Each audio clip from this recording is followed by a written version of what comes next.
नमस्कार.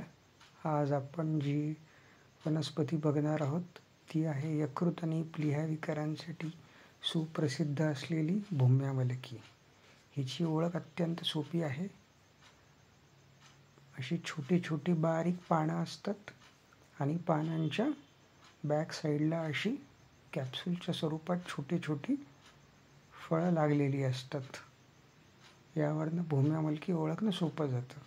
याचं स्वरूप बघितलं तर तुम्ही अशी छोटीशी जमिनीलगत आढळणारी याची रोपं असतात. साधारण 1 ते 2 फुटापर्यंत उंची असते त्यांची आणि ह्याच्या अशा स्वरूपामुळे अशी छोटी पाणी असल्यामुळे याला सूक्ष्मपत्रा असं म्हटलं जातं. आणि तुम्ही पाहिलं असेल पानांच्या बॅक साईडला अशा माळेच्या स्वरूपात फळं लागतात, त्यामुळे याला फलमाला किंवा सूक्ष्मफला असं सुद्धा म्हटलं जातं.